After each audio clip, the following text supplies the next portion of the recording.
بسمی یا غنی الرحمن الرحیم یا غنی ومن کفر فإن اللہ غنی عن العالمین لہ ما فی السماوات وما فی الارض ان اللہ لہو الغنی الحمید۔ صدق غنی الرحمن الرحیم۔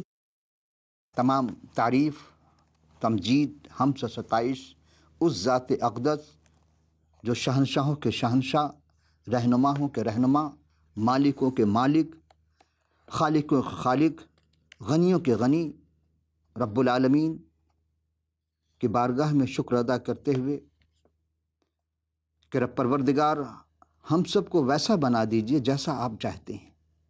ہمیں ہماری مرضی نہیں بلکہ ہمیں آپ کی مرضی پہ بننا ہے۔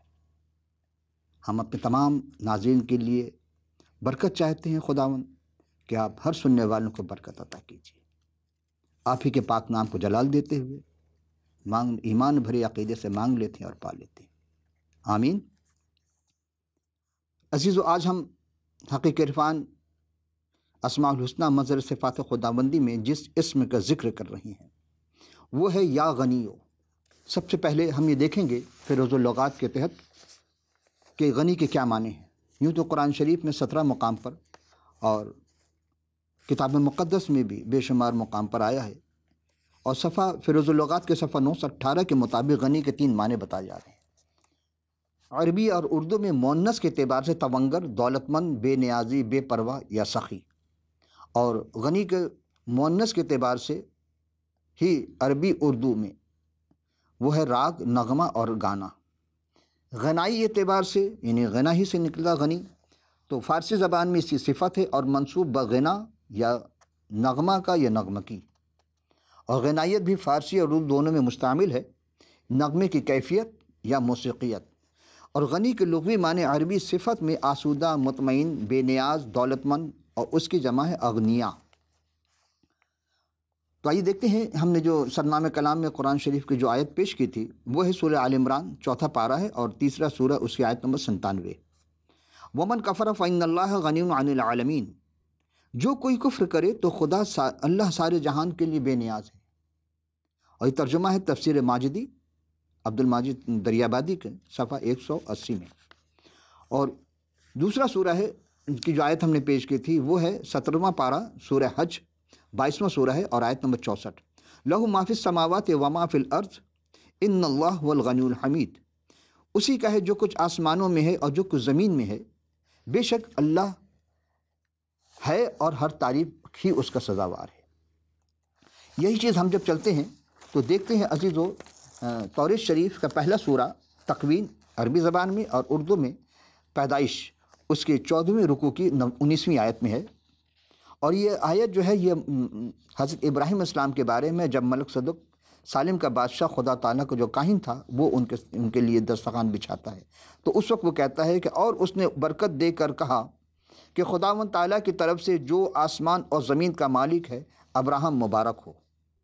اب ہم دیکھتے ہیں کہ مالک ہونا اور پھر مبارکباد دینا، یہ غنی ہونے سے مالک جو ہے وہی غنی ہو سکتا ہے، نوکر غنی نہیں، مالک غنی ہے، اور مالک جو ہے وہ رب تعالیٰ ہے، باقی سارے اس کے بندے ہیں۔ پھر سوال یہ تھا کہ غنی کے کتنے قسمیں ہیں، اصلی غنی یا نقلی غنی؟ تو بالکل درست ہے کہ اصلی غنی وہ ہے جس کا سب کچھ ہو، یعنی وہ بلا امتیاز سب کو دیتا ہو اور کہتا کسی سے نہیں، جبکہ نقلی غنی جو ہے وہ دوسروں کے مال لے کر اپنے آپ کو غنی کہلواتا ہے۔ دوسروں کا مال لے لیا اور غنی کہلوایا، اور دیتا بھی نہیں اول تو کسی کو، اور اگر کسی کو دیتا بھی ہے تو حساب رکھتا ہے، جبکہ اصلی غنی حساب نہیں رکھتا۔ اصلی غنی کو پرواہ ہی نہیں کہ کوئی اس کا گن گائے نہ گائے، لیکن جو نقلی غنی ہے وہ ہر جمع کوشش کرتا ہے کہ دوں کچھ نہ اور لوگ میری تعریف کریں، واہ واہ کرتے جائیں، اور وہ اپنے بدنامی کو چھپانے کے لیے کچھ نہ کچھ ایسے کام کر جاتا ہے جس کی وجہ سے وہ اپنے آپ کو سمجھتا ہے کہ مجھے نیک نامی ملے، اور اپنے عمل کا ڈھڈورا پٹوانا یہ نقلی غنی کا کام ہے۔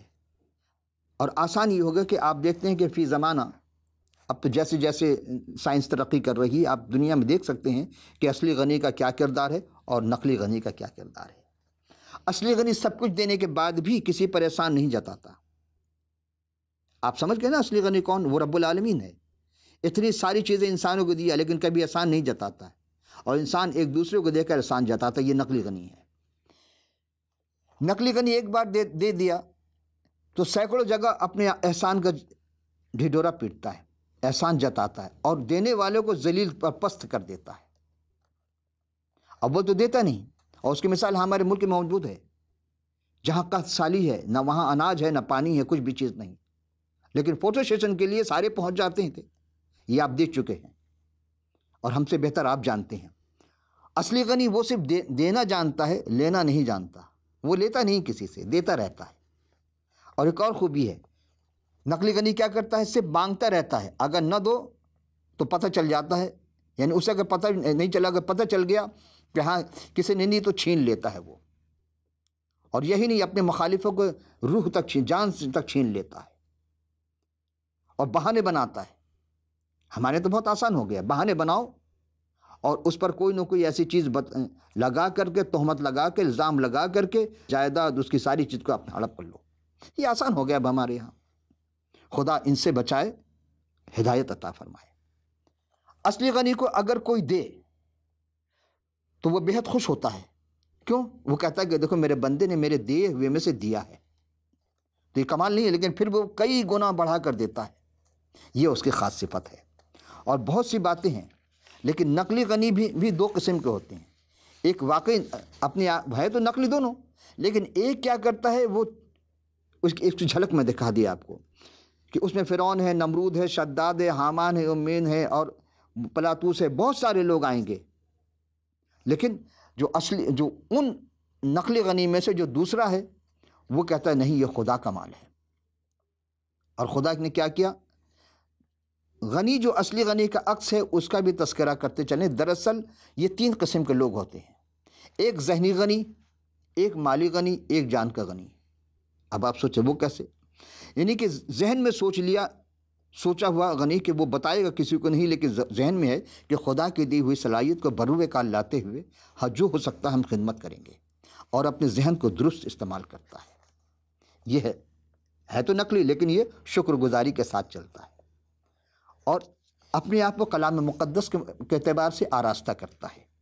انسان ہے، خطا کا پتلا، کہیں غلطی ہوتی ہے، لیکن وہ اپنے آپ کو سدھارنے کی کوشش کرتا ہے۔ اور کلام مقدس کو جو خدا تعالیٰ کی طرف سے بہت بڑی نعمت ہے، وہ جانتا ہے کہ ہاں خدا ہی کی دی ہوئی ہے۔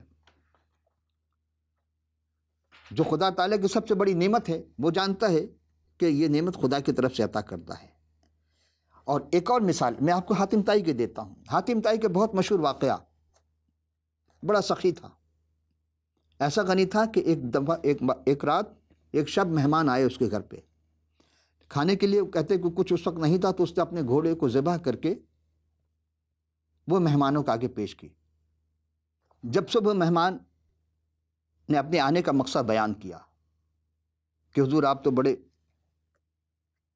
ہی سخی ہیں، اور اب سخاوت میں آپ کی کوئی مثال نہیں، لیکن ہم ایک خاص مقصد کے لیے آئے ہیں کہ آپ کے پاس جو وہ قیمتی گھوڑا ہے، نہایت خوبصورت، جو آپ کو سب سے زیادہ پیارا ہے، ہم وہ لینے کے لیے آئے تھے۔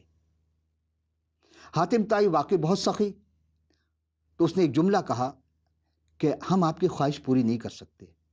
آنے والے حیران ہوئے کہ حاتم طائی نے کبھی کسی کو انکار نہیں کیا، آج انکار کے سبب کیا ہے؟ حاتم طائی نے کہا کہ دراصل آپ کے تواضع کے لیے ہمارے پاس کوئی جانور نہیں تھے، تو میں نے اسی جانور کو، اسی گھوڑے کو ذبح کر کے آپ کی مہمان نوازی کی تھی، اسی لیے میں آپ کی خواہش پوری نہیں کر سکتا۔ یہ سورہ گنتی اس کے 14ویں رکوع کی 18ویں آیت میں ہے، سو خداوند کی قدرت کی عظمت تیرے ہی اس قول کے مطابق ظاہر ہو کہ خدا قہر کرنے میں دھیما اور شفقت میں غنی ہے، وہ گناہ اور خطا کو بخش دیتا ہے، لیکن مجرم کو ہرگز بری نہیں کرے گا، کیونکہ وہ باپ دادا کے گناہوں کی سزا اس کی اولاد کی تیسری اور چوتھی پشت تک دیتا ہے۔ زبور نویس حضرت داؤد علیہ السلام کو بہت بڑی مصیبت کا سامنا تھا۔ وہ اس کا بیان تندخو یعنی خوفناک جماعت اور تشدد کرنے والے لوگ انہیں جان مارنے کی دھمکیاں دیتے رہے۔ گو کہ جناب داؤد بھی کافی طاقتور تھے، لیکن وہ ان سے زیادہ طاقتور جو ان کے دشمن تھے۔ ان لوگوں نے خدا، جبکہ وہ خدا تعالیٰ کے ماننے والے بھی نہیں تھے، اور ان لوگوں کے پاس خدا تعالیٰ کے لیے کوئی وقت نہیں تھا کہ خدا کے لیے کوئی وقت دیں، لیکن حضرت داؤد علیہ السلام مسلسل خدا تعالیٰ کو سے دعا کرتے رہے اور جانتے تھے کہ خدا یہ کام کر سکتا ہے۔ ان کا کامل ایمان بھی تھا، اور اس پریشان کن لمحات میں اس بات سے اپنے دل کو تسلی دیتے تھے کہ خدا رحیم و کریم ہے اور قہر کرنے میں دھیما اور شفقت میں غنی ہے۔ اس لیے خدا سے التجا کرنے میں پر اعتماد تھے کہ رحم کرنے میں اس کی طرف متوجہ ہو، اسے قوت بخشے اور اپنے لونڈی کے بیٹے کو بچا لے۔ عجب جملہ انہوں نے استعمال کیا۔ اصل میں بہت سارے انبیاء جب آئے اس دنیا میں تو وہ خدا کے ایک پیغام تھا، اس کو منادی کرتے رہے۔ آپ سن چکے ہوں گے، میں نے پہلے بھی آپ کی خدمت میں پیش کی، یسائی نبی کا صحیفہ، دوسرے انبیاء، حضرت داؤد علیہ السلام خود زبور شریف میں اس واقعے کو پیش کر چکے ہیں۔ اسی لیے حضرت داؤد علیہ السلام نے جو لفظ استعمال کیا ہے وہ ہے اپنی لونڈی کے بیٹے کے الفاظ۔ مطلب عکس کرتے ہیں کہ ایک ایسا اسلوب بیاں ہے کہ تیری جائیداد جیسا کہ تیری لونڈی کے بیٹے کے لیے معاشرتی تصور تھا۔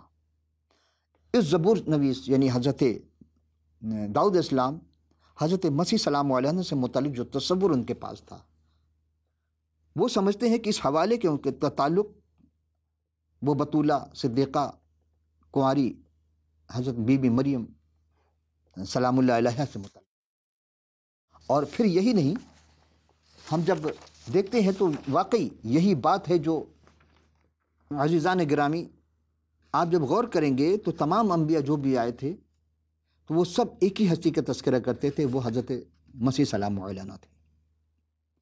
ہم بھی چلتے ہیں توریت شریف کا ایک اور سورہ جو خروج، اس کی 34 باب کی 6 آیت، اور خداوند خدا اس کے آگے سے یہ پکارتا ہوا گزرا کہ خداوند خدا خدائے رحیم اور مہربان، قہر کرنے میں دھیما اور وفا میں غنی ہے۔ یہ واقعہ حضرت موسیٰ علیہ السلام سے متعلق ہے، اور اس کی تشریح کچھ یوں ہے کہ یہ 34ویں رکوع کی جو رکوع ہے 34ویں رکوع اس سورہ کی، اس میں یہ عہد کی تجدید کی جا رہی ہے۔ کہا جاتا ہے کہ کیونکہ خدا تعالیٰ جو اکثر مقام پر یہ کہتا ہے کہ میں ابراہیم کا خدا، میں اسحاق کا خدا، میں یعقوب کا خدا ہوں، تو اسی خدا نے حضرت موسیٰ علیہ السلام کو پھر اکیلے کوہ سینا پر بلایا۔ خدا نے پھر سے اکیلا کیوں بلایا؟ خدا بنی اسرائیل سے خصوصی طور پر بہت محبت، بے انتہا محبت کرتا تھا، اور تو کیا وہ دوسروں سے نہیں کرتا تھا؟ کرتا تو وہ سب سے ہے، سب اس کے بندے ہیں، کیونکہ ابدیت میں تو سب شامل ہیں، لیکن بہتری کا خواہاں خدا سب سے چاہتا ہے جب بھی وہ اپنے دست نورانی سے تحریر کر کے شریعت سے مزین بہترین احکامات قیامت تک آنے والی نسلوں کے لیے حضرت موسیٰ علیہ السلام کو عطا کی تھی۔ اور وہ جو خدا نے اپنے دست قدرت سے لکھا تھا، وہ جب پہاڑ سے اتر کر آئے، یعنی اتر کر جب وہ آئے کوہ سینا سے، تو قوم جو تھی بنی اسرائیل یہ بت پرستی کے شکار ہو گئی، اور بھی بہت سارے گناہ کبیرہ میں شمار ہو گئے، لیکن سب سے بڑا گناہ جو خدا کے نگاہ میں وہ ہے شرک۔ خدا اپنے سوا کسی کو سجدے کی اجازت نہیں دیتا، کسی کے آگے دست درازی کی اجازت نہیں دیتا۔ یہاں بھی وہی تھے، تو جناب موسیٰ علیہ السلام سے اس غصے کی حالت میں وہ تختی انہیں زمین پر کی وہ شکستہ ہو گئی تھی۔ پھر وہ اپنی قوم کے لیے دعا مانگتے رہے، مناجات کرتے رہے، گریہ زاری کرتے رہے۔ پھر خدا نے موسیٰ علیہ السلام سے کہا کہ موسیٰ اب وہ تختی تو خود بنا کر لا۔ تو موسیٰ علیہ السلام کی تختی کو خود بنا کر کے 2 لوحیں جو تھیں وہ لے کر گئے، کیونکہ جو لوحیں تحریر پہلی تھیں وہ خدا نے خود تحریر کی تھی۔ اب خدا باقی چیز آپ کے علم ہے، لیکن ہم یہاں یہ کہنا چاہتے ہیں کہ وہ قوم جو نافرمان ہو گئی تھی، بغاوت مترائی تھی، بت پرستی کا شکار ہو گئی تھی، لیکن خدا مہربان خدا ہے، اور وہ تب خدا نے ان کے گناہ معاف کر دیے۔ اسی لیے اب وہ لوح موسیٰ علیہ السلام خود تیار کر کے لے کر کے جب پہنچے وہاں پہ، تو وہ آواز آتی ہے کہ تو خداوند خدا اس کے آگے سے پکارتا ہوا گزرا کہ خداوند خدا خدائے رحیم اور مہربان، قہر کرنے میں دھیما اور وفا میں غنی ہے۔ یہاں پوری انسانیت کو ایک سبق دیا جا رہا ہے، انسانیت کا سبق ہے۔ جو لوگ دولت کے پجاری ہیں، جو اپنے آپ کو غنی تو کہتے ہیں لیکن غنی ہیں نہیں دل کے، دراصل غنی نہیں، وہ انسانیت کے قاتل ہیں۔ تو پھر اصل غنی کون ہے؟ خدا کی نظر میں اصل غنی وہ ہے جو کسی کی خطا کو، لغزش کو، گناہوں کو معاف کر دے، وہی غنی ہے۔ دنیا میں کسی نے ایسا کر کے نہیں دکھایا، اور یہ حقیقت ہے، یہ ایک واقعہ ہے۔ ناظرین، ہم پہلی بار بھی خدمت میں پیش کر چکے، آج پھر آپ کے حافظے کو میں حوالے کر رہا ہوں تاکہ حافظے میں محفوظ ہو جائے، لیکن چونکہ دوسرا عنوان ہے غنی کا، اس لیے اس واقعے میں پیش کرنے پر مجبور ہوں۔ آج بھی آپ بھی دوسروں کی خطائیں معاف کریں۔ آپ جب دوسروں کی خطائیں معاف کریں گے، خدا آپ کی خطاؤں کو معاف کر دے گا، یہ ہے اس کا فیصلہ۔ تو آپ جب اصل غنی کو فالو کریں گے، تابع ہو جائیں گے، تو اصل غنی بھی آپ کو ویسے ہی غنی بنا دے گا۔ تو خدا تعالیٰ نے کہ اس میں صفاتی یا غنیوں کا مظہر بننے کے لیے ہمیں ویسے ہی بننا ہوگا جیسا وہ چاہتا ہے، ہمیں اپنی مرضی سے نہیں۔ ہمیں یہ آغاز اپنے گھر سے کرنی پڑے گی، اپنے پڑوسی کے ساتھ، اپنے محلے میں، اپنے شہر میں، اپنے پورے ملک میں، بلکہ پوری دنیا میں امن ہی امن ہوگا، ورنہ امن نہیں ہو سکتا۔ امن کا نعرہ لگانے سے امن نہیں ہوتا ہے۔ ایک طرف آپ امن کا نعرہ لگائیں اور دوسری طرف ان امن کو برباد کرنے والوں کو کھلی چھٹی دے دیں، یہ امن نہیں ہے، یہ ان نہتے لوگوں کے ساتھ ظلم ہے، اور خدا ظلم کو برداشت نہیں کر سکتا۔ تو خدا چاہتا ہے کہ دنیا میں امن ہو، آپ بھی امن سے رہیں، سب امن سے رہیں، آمین۔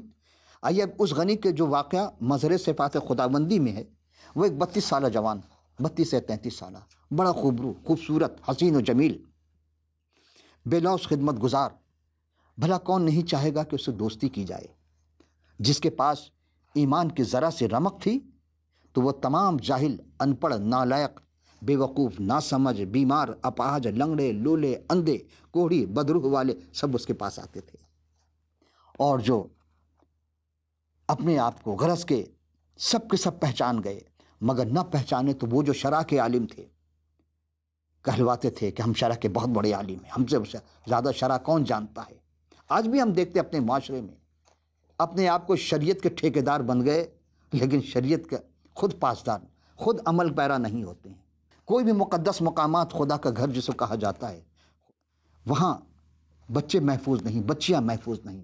ایسے اس زمانے میں تھے فقیہ و فریسی، اور دوران درس جب بھی وہ ایک عورت کو لے کر آئے کہ ربی یہ رنگے ہاتھوں گناہ پکڑی گئی ہے اور موسوی شریعت کے مطابق اسے سنسار کرنے کا حکم ہے، تو حضور آپ کیا فرماتے ہیں؟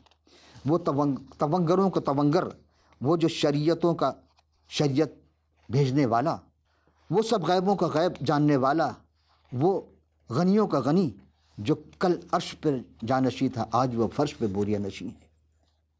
اس نے اپنے انگشت مبار سے کچھ تحریر کرنا شروع کی۔ ان فقیہ فریسیوں نے بار بار اصرار کیا اور اصرار پر تلتے رہے، اور اس غنی کے جملے کو تولنے لگے کہ اب اگر یہ کوئی غلطی کرے گا تو ہم سب گھیر لیں گے اور اسے بھاگنے نہیں دیں گے، کیونکہ وہ سب کے سب مسیح کے دشمن بن گئے تھے۔ اگر یہ شریعت کے خلاف بولا تو اب بچ کر کہیں نہیں جا سکتا۔ بس عزیزو، آپ کھڑے ہوئے اور اپنے زبان اقدس سے ایک جملہ کہا، سر کو جنبش دیتے ہوئے پہلے ان کے دل کی بات کی کہ ٹھیک ہے، لیکن تم میں پہلا پتھر وہ مارے جس نے زندگی میں گناہ نہ کیا ہو۔ اس وقت عزیزو سوچنے کی بات یہ تھی کہ وہ سوچتے، غور کرتے کہ ہاں مسیح نے کیا کہا ہے، کیا فرمایا۔ وہ سب کے سب جو ثناخان تقدیس تھے، فقیہ اکرام، جو اپنے آپ کو زمانے کے امام سمجھتے تھے، پارسائی کا لبادہ پہن کر کے جو خود کو پارسا کہلوانے والے تھے، آج جب ہم اپنے معاشرے میں نگاہ ڈالتے تو ایسے ہی لوگ نظر آتے ہیں۔ اس وقت بھی جھوٹے قصے کہانیاں گڑھ کر کے عزیزو، جب انہوں نے دیکھا کہ مسیح نے جو جملہ کہا تھا، ان کے اس لبادے کو چاک چاک کر دیا، تار تار کر دیا۔ لبادہ کیا تھا؟ لبادہ یہ تھا کہ تم سب توبہ کرو، اور اصل جو مجرم تھا تم ایک کو لائے، دوسرے کو نہیں لائے۔ مسیح سب جانتے تھے، لیکن نہیں کہا کہ پہلا پتھر وہ مارے جس نے گناہ نہ کیا ہو۔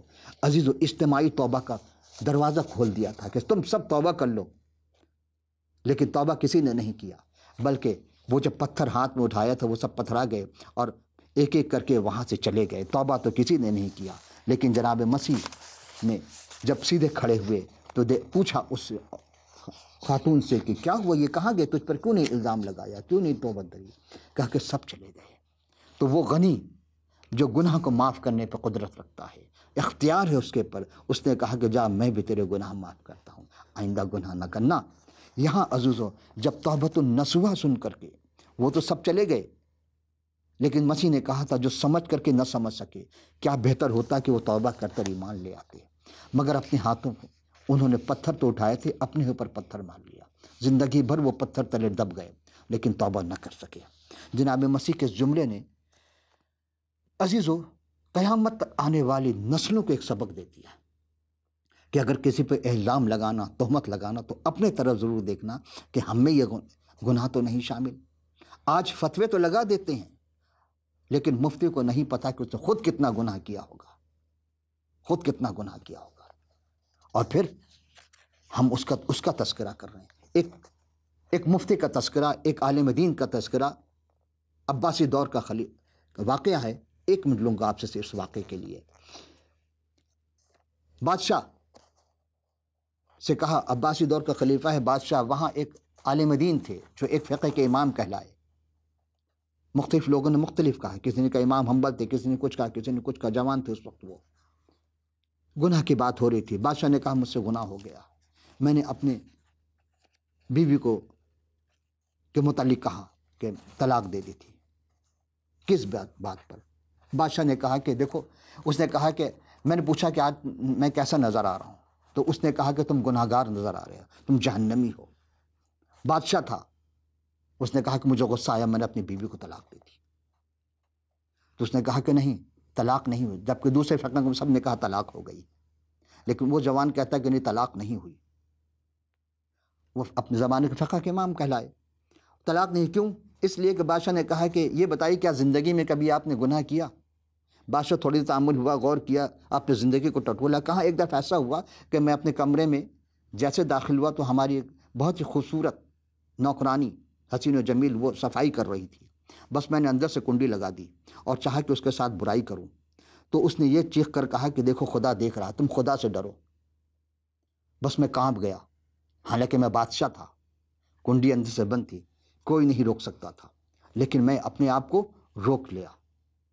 بادشاہ نے تو اس فقہ کے امام نے کہا کہ میں آپ کو یہ ضمانت دیتا ہوں کہ آپ نے گناہ سے توبہ کر لی، آپ نے گناہ نہیں کی، لیکن آپ کو جنت مل جائے گی۔ تو یہ بیوی آپ کی، چونکہ ابھی آپ جہنم میں نہیں ہوئے، کوئی نہیں کہہ سکتا کہ آپ جہنمی ہیں، لہذا طلاق بھی نہیں ہوئی۔ عزیز و غور کرنے کا مقام ہے کہ جناب مسیح اسی چیز کو بتا رہے ہیں کہ غنی کون ہو سکتا ہے۔ گناہ کے لیے سوچنا اور گناہ کے لیے بڑھ جانا یہ گناہ ہو گیا۔ سوچنا گناہ ہے، جناب مسیح نے اس گناہ کے اس پوائنٹ پہ جا کر کہا کہ سوچنا بھی گناہ ہے۔ تو غنی وہ ہے جو سوچ پہ بھی پابندی لگا دے، جو سوچ تک کو جانتا ہو، وہ غنی ہے۔ اور جناب مسیح نے اس خاتون کو بھی معاف کیا، جتنے بھی گناہ مسیح معاف کر، جتنے بھی آئے سب کے گناہ معاف کیا۔ عزیزو یہاں ایک مطلب ہے کہ جو سب چلے گئے، اگر یعنی کہ جتنے بھی تھے سب چلے گئے اس مقام پر، کیونکہ کہنے والا کوئی معمولی شخص نہیں تھا کہ توبہ کر لو۔ آخری جملہ ہے، اب اجازت چاہوں گا، بلکہ جو سب کے سب سے یکتا و یگانہ تھی، جس کی ولادت سب سے معجزانہ، بالکل مختلف، جس کا تمام عالم ہے دیوانہ، وہ ایسا غنی جو نہ مانگے کسی سے 1 آنا یا 2 آنا، بلکہ جو خود ڈھونڈے مفت خدمت کرنے کا بہانہ، وہ جس کا انداز عالمانہ، جس کا گفتار حکیمانہ، جس کا کردار مشفقانہ، جس کا لباس فقیرانہ۔ عزیز و حدیثوں میں لکھا ہے کہ انہی کے قرب قیامت انہی کا ہے آنا، جس کے انتظار میں سب ہے، سارا ہے زمانہ، فرض اسی پر سب کو ہے ایمان لانا۔ وآخر الدعوانا، پھر کسی اور نشست میں حاضر ہوں گے، اس وقت کے لیے اجازت، خدا حافظ ناصر۔